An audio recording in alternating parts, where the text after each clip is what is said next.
Et c'est Guy Carlier qui est avec nous ce matin. Carlier Libre, bonjour Guy. Bonjour Cécile, bonjour Patrick, bonjour à tous. Alors Guy, aujourd'hui vous avez décidé de nous parler des dimanches, des gens ordinaires, mais c'est drôle. Solitaire. Oui, solitaire. Oui, absolument.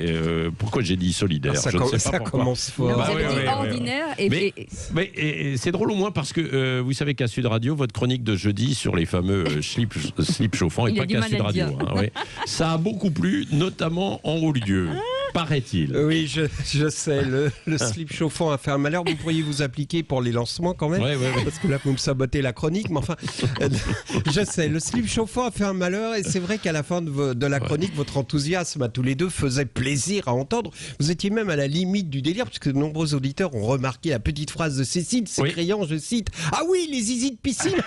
Mais Cécile et Patrick, il faut être raisonnable. On ne peut pas tous les matins faire une chronique basée sur le mot slip dont le simple énoncé vous ferait ricaner comme des collégiens. C'est dingue ça. Je vais vous faire une confidence et je vous jure que c'est vrai. Ouais. Même Valérie Expert, qui sera à l'antenne tout à l'heure, Valérie Expert, qui symbolise le sérieux, la délicatesse dans le traitement des grands thèmes de société, et bien même Valérie Expert m'a envoyé un SMS juste après la chronique me réclamant, je cite, « Guy, on veut encore des slips » et joignant à sa demande un article du Parisien, enfin quand je dis article, c'est carrément une page entière intitulée « Ces agriculteurs qui enterrent des slips ». Ah oui. Alors, je suis désolé de décevoir Valérie Expert. Non, on ne peut pas chaque matin aller à la facilité. J'ai décidé aujourd'hui de traiter un thème sérieux et émouvant, à savoir les solitaires du dimanche. Vous savez, ceux qui viennent de se séparer d'un commun accord, enfin, surtout avec l'accord de celle ou de celui qui est parti, et qui passent le dimanche dans le triangle infernal, télé, frigo et lit. Les solitaires du dimanche. Parce que j'ai voulu vous téléphoner, Patrick, hier, pour vous demander le nom de l'invité de 8h15.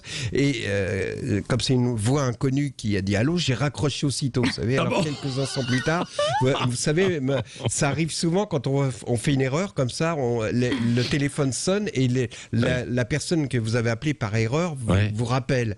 Et là, une dame m'a rappelé en disant bonsoir, vous m'avez appelé. Il y avait dans sa voix tant de solitude et tant d'espoir qu'il se passe quelque chose dans sa vie que j'ai pris le temps de lui expliquer en détail ma fausse manœuvre. Elle m'a écouté puis elle m'a expliqué à son tour que ça lui arrivait aussi, se lançant dans l'interminable narration d'une erreur de numéro lors d'un appel à sa sœur. Ça n'en finissait pas, j'ai compris qu'elle avait juste envie, besoin de parler. Elle a fini par me raconter qu'elle venait de passer un dimanche de solitude parce que c'était le dimanche du papa qui allait gâter les enfants parce qu'il culpabilise de s'être tiré avec une jeunesse. Il devait être dans un escape game et il allait encore les emmener chez Toys R Us pour les couvrir de cadeaux. Ils allaient rentrer le soir les bras énervés, les bras chargés de jouets. Elle allait passer pour la méchante qui fait réviser les leçons, laver les dents. Et que c'est quand même un peu facile pour les hommes de se donner le beau rôle alors qu'ils sont partis avec une pute.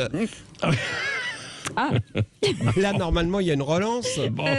Oui, parce que Guy, non mais vous me surprenez en fait.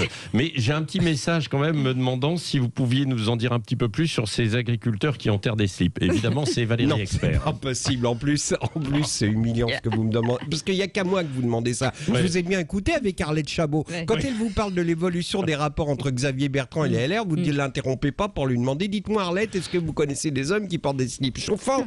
Non, jamais. Il n'y a qu'à moi. Alors, je vous laisse ce matin donc avoir une pensée pour tous ceux qui ont passé un dimanche solitaire, quel que soit leur statut social. Par exemple, Mauro Icardi, l'avant-centre du PSG, n'est pas allé à l'entraînement hier car il était désespéré par le départ de sa femme qui est partie hier matin avec ses 2 filles. C'est vrai, hein, c'est une information exacte. Et quelques millions sans doute en plus, non?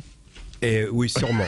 Mais donc, il a passé toute la journée à téléphoner à celle qui est pas. Vous savez, il a téléphoné, puis après 2 sonneries, l'appel est dirigé sur une boîte vocale. Bon, on comprend ce que ça veut dire. Vous voyez, alors, à tous ceux qui n'ont pas la possibilité, comme Icardi, de rester à la maison et qui doivent attaquer la semaine de boulot aujourd'hui après avoir passé un dimanche à téléphoner à une absence et dont les appels ont été déviés sur une boîte vocale, je voudrais souhaiter bon courage. Bon, eh ben, très bien.